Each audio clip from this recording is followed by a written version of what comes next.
Hello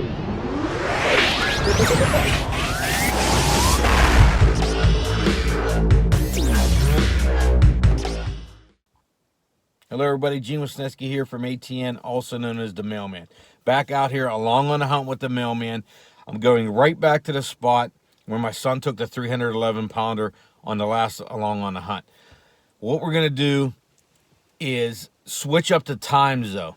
When I have a hot property and that property has so many hogs, there were so many hogs in that group, we shot one time. I know that they're not going to be too afraid of that area. What they're going to do though is probably take a day off, then they're going to come back in and they're going to switch the times. So we're in here at about 2 in the morning right now. I'm going to slide down there, pop up on top of that hill, and see if there's any hogs that come in the 2 o'clock to maybe 4 o'clock hour. I'll spend a couple hours down there. Now, what I want to pull off on this spot is something I've done before. It's a little bit of a hack.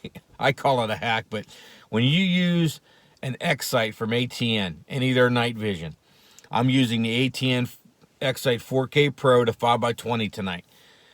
That scope can pick up IR light from your trail cameras. I've always noticed you'll see it on videos a lot of times. Whenever it takes a picture, it flashes.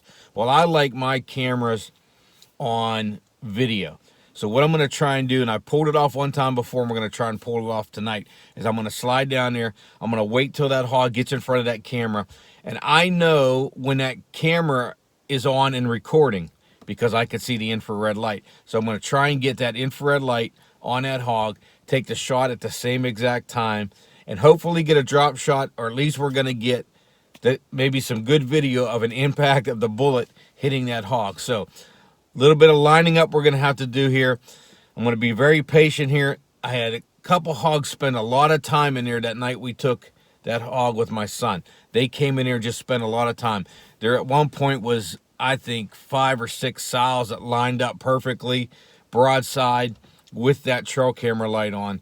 So we're going to try and pull that off again tonight on this along on the hunt. It's a little, like I said, hack that I like to use.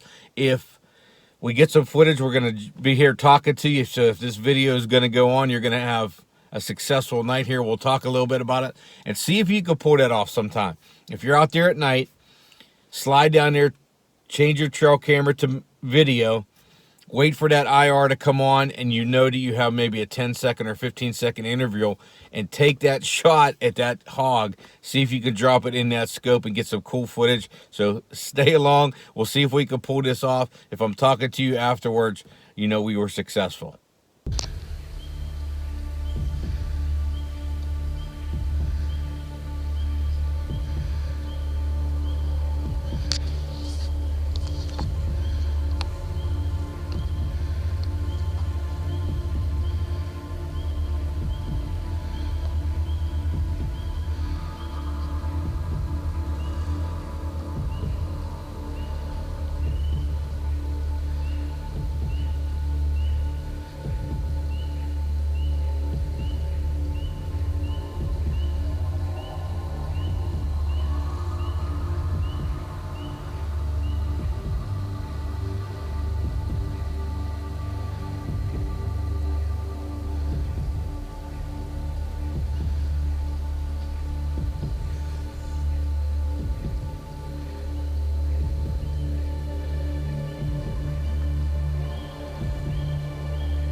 Okay, everybody, got it done except for the drop shot. Getting that drop shot in that camera is a challenge. So I'm going to throw a challenge out to you.